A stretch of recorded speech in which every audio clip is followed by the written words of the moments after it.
Young tiger NTR గురించి ప్రత్యేకంగా పరిచయం అవసరం లేదు.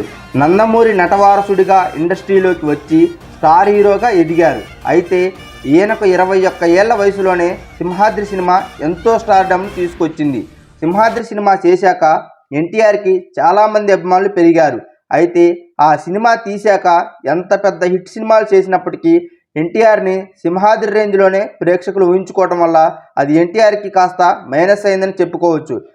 అయితే 20 ఏళ్ల ప్రాయంలోనే స్టార్ హీరోలను సైతం వెనక్కి నెడుతూ నెంబర్ 1 స్థానం కొరకు పోటీ పడ్డారు ఎన్టీఆర్. రాజమౌళికి సింహాద్రి రెండవ సినిమా. ఇది జూలై 9, 2003లో రిలీజ్ అయి ఎన్నో రికార్డులు తిరగరాసింది. అలాంటి సినిమా వెనుక చాలా పెద్ద కథ నడిచింది. ఆ కథ ఏంటో ఇప్పుడు తెలుసుకుందాం. అంతకుముందు మీరు ఈ వీడియోకి ఒక లైక్ ఇచ్చి మన ఛానల్ని సబ్స్క్రైబ్ చేసుకోండి. వసంత కోకిల సినిమా మార్నింగ్ షో అయ్యింది. మూవీ నుండి బయటకు వచ్చారు విజేంద్ర ప్రసాద్, అమ్మ గణేష్. సినిమా అయిపోయి గంటలు గడుస్తున్న సన్నివేశాలు మనస్సును వదిలి వెళ్ళట్లేదు. అబ్బా ఏం తీశారయ్యా క్లైమాక్స్, గుండెల్లో గుణపం గుచ్చుకున్నట్లు ఉంది కదా గణేష్ అన్నారు. అవును గురూజీ, ఇలాంటి సినిమాలు మళ్ళీ మళ్ళీ రావు. ఎందుకు రావు? మనమే ఇలాంటి కథను రాసుకుందాం. ఓకే గురూజీ, మన కథలో హీరోని గుండెల్లో గుణపొందించే సన్నివేశాన్ని ఇంటర్వెల్ బ్యాంకులో పెడదాం అని ఉత్సాహపరిచాడు గణేష్. అదేంటి, ఎక్కడైనా హీరోయిన్ ప్రేమించాలి కానీ హీరోని పొడుస్తుందా? అలా ఒప్పుకుంటారంటావా ప్రేక్షకులు అన్నాడు విజేంద్ర ప్రసాద్. ఎందుకు ఒప్పుకోరు గురూజీ, మీరు రెడీ చేయండి, సూపర్గా వస్తుంది. విజేంద్ర ప్రసాద్ అసిస్టెంట్లలో గణేష్ ముఖ్యుడు. అంతేకాదు ఆయన ఐడియాలజీ కూడా బాగా వర్కౌట్ అవుతుంది. అందుకనే కాదనలేకపోయాడు విజేంద్ర ప్రసాద్. మళ్ళీ 3 రోజుల తర్వాత స్టోరీ సిట్టింగ్. నువ్వు చెప్పినట్లు హీరోని పడవాలంటే వారిద్దరికీ మధ్య చాలా పెద్ద అపార్థం కలగాలి అని స్టోరీని డెవలప్ చేయడం మొదలెట్టాడు విజేంద్ర ప్రసాద్. మొత్తం కథ పూర్తి చేసి పక్కన పెట్టడం జరిగింది. తర్వాత దర్శకుడు బి గోపాల్ దగ్గర నుంచి ఒకరోజు ఫోన్ కాల్. ప్రసాద్ గారు, బాలకృష్ణతో సినిమా చేస్తున్నానండి, బొబ్బిలి సింహం లాంటి మరో కథ రాయండి అని అన్నాడు. వెంటనే విజేంద్ర ప్రసాద్, కథ ఒక సిద్ధంగా ఉందండి, మొన్నే రాశానని చెప్పారు. సింహాద్రి కథ చెప్పడంతో, వామ్ము ఇంత మా స్టోరీనా, ఇది వర్కౌట్ అవ్వదండి, వేరే స్టోరీ చెప్పమన్నాడు బి గోపాల్. దీంతో మళ్ళీ కథ పక్కన పడిపోయింది. ఇంకో పక్క వి దొరస్వామి రాజు గారు ఎన్టీఆర్తో కాలేజీ బ్యాక్డ్రాప్లో ఒక సినిమా షూటింగ్ చేస్తున్నారు. అప్పుడే ఎన్టీఆర్ వివి వినాయక్ కాంబినేషన్లో ఆది సినిమా రిలీజ్ అయింది. ఎన్టీఆర్కి ఫుల్ మాస్ ఇమేజ్ను కట్టబెట్టింది. దీంతో భయపడిపోయారు రాజుగారు.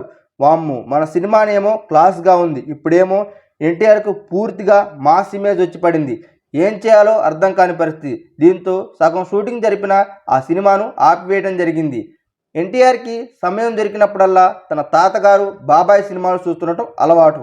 అప్పటికి చాలాసార్లు చూసినా ఎందుకో ఆ రోజు మాత్రం బొబ్బిలి సింహం సినిమా తనకు చాలా కొత్తగా కనిపించింది. అటు ఫ్యామిలీని ఇటు ఫ్యాక్షన్ని రెండింటిని బ్యాలెన్స్డ్గా రాశారే, ఎవరా రైటర్ అని ఆరా తీయగా తన స్టూడెంట్ నెంబర్ 1 డైరెక్టర్ రాజమౌళి వాళ్ళ నాన్నగారని తెలిసింది. ఇంకేముంది, రాజమౌళి దగ్గర తనుకున్న తనువుతో తన మనసులో కోరిక బయట పెట్టారు ఎన్టీఆర్. రాజమౌళి తన తండ్రిని ఒప్పించి దొరస్వామి రాజు గారి దగ్గరికి వెళ్ళారు. ఆయనకేమో చాలా భయం. వామ్ము ఇంత చిన్న హీరోకి అంత పెద్ద కథ కుదురుతుందా? అందులో ఎటువంటి అనుభవం లేని రాజమౌళి డైరెక్టరా, ఇది వర్కౌట్ అవుతుందా అని అనుమానపడ్డారు రాజుగారు.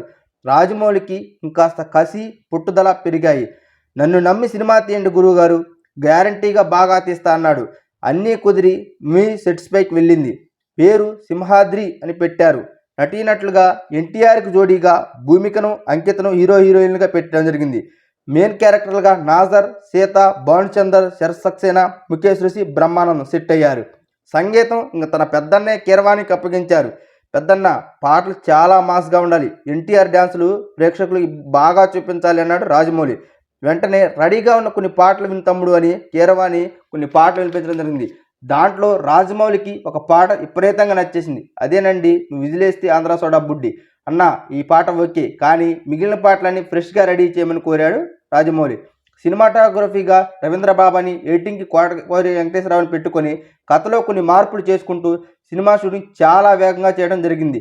బ్యాక్డ్రాప్ స్టోరీ కోసం కేరళను ఎంచుకున్నారు. ఇంకా సినిమా షూటింగ్ 130 రోజుల వర్కింగ్ రోజుల్లో 8 కోట్ల బడ్జెట్ పెట్టి తీయడం జరిగింది. 2003 జూలై 9 సినిమా రిలీజ్ అయింది. ఎలా ఉందా తెలుసుకుందని థియేటర్కి వెళ్ళాడు రాజమౌళి. ఒక పెద్ద ఆయన బయటకు వచ్చి తన మిత్రుడితో ఇలా అనటం రాజమౌళి విన్నాడు. మా బుడ్డోడికి ఓ పెద్ద కథ పడింది, చాలా బాగుంది అని అన్నాడు. దీంతో రాజమౌళి ఆనందానికి అవధులు లేవు. ఒకరా ఇద్దరా, ఎవరి మాట నోటి వెంట విన్నా ఇదే మాట, సినిమా సూపర్ డూపర్ హిట్ అని. అప్పటి వరకు తెలుగు చిత్ర పరిశ్రమలోని రికార్డులన్నీ చెరిపివేస్తూ 151 కేంద్రాల్లో 100 రోజులు, 55 కేంద్రాల్లో 175 రోజులు ఆడి సరికొత్త రికార్డులు క్రియేట్ చేసిన సినిమా. ఇంకేముంది, ఎన్టీఆర్ స్టార్ హీరోగా సెటిల్ అయ్యాడు. కానీ రాజమౌళి రాఘవేంద్రరావు గారి ఛాయ నుంచి బయటకు వచ్చి ఒక దమ్మున్న డైరెక్టర్గా గుర్తింపబడ్డాడు. చూశారుగా ఫ్రెండ్స్, ఇలాంటి ఇంట్రెస్టింగ్ బ్యాక్ స్టోరీలు మీకు తెలియాలంటే మన ఛానల్ని సబ్స్క్రైబ్ చేసుకోండి. మరో వీడియోతో